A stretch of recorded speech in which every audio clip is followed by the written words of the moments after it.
Sa init ng panahon ngayon, aminado si Hazel na mas madalas naka-on ang kanilang nag-iisang aircon. Pero tiwala siyang pareho lang ang konsumo niya ng kuryente ngayong buwan gaya noong Abril ng nakaraang taon.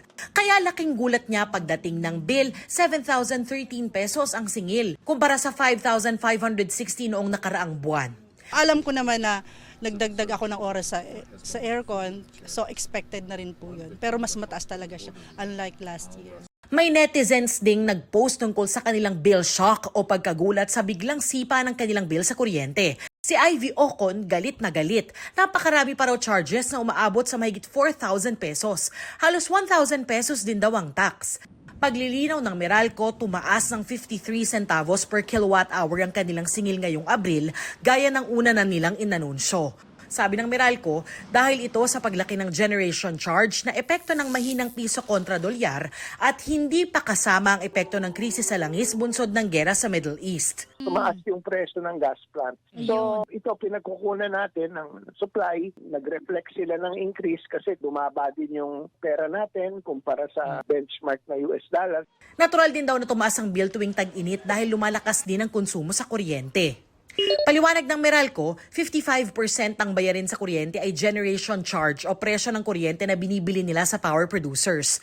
10.1% ang transmission charge na ibinabayad sa National Grid Corporation of the Philippines para sa pagdaloy ng kuryente mula sa mga planta patungo sa distribution system. 17.5% ang distribution charge. Ito raw ang napupunta sa Meralco bilang bayad sa paggawa, operasyon at maintenance, 11.7% ang buwis. 5.7% naman ang iba pang singil. Paglilinaw din ng Meralco, gobyerno ang nagtatakda at kumukuha ng pass-through charges at subsidies para sa senior citizens at 4-piece beneficiaries. Ang lifeline rate ay ang subsidiya na binibigay sa mga 4-piece, yung qualified 4-piece.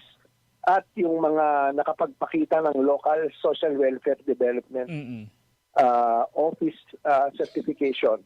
Ito yung subsidy na ayon sa Republic Act 11552 o yung expanded lifeline rate law ay enacted, kung hindi ko nagkakamali, 2021 at equivalent ito sa 1 centavo per kilowatt hour.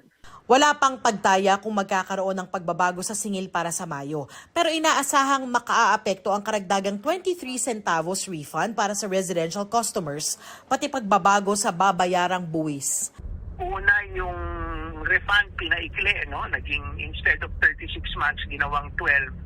So yung remaining 14 billion, that will be an additional 23 centavos na refund sa mga residential customers. Pangalawa, we are hoping na maisama na rin ng mga gas plants kung saan kami kumukuha ng supply. Yung bang VAT exemption, alam ko may enabling law na rin yan.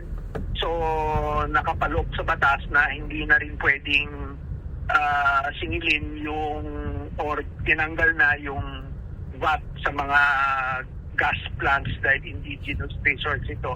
Darlene Kai, Nakatutok, 24 Oras.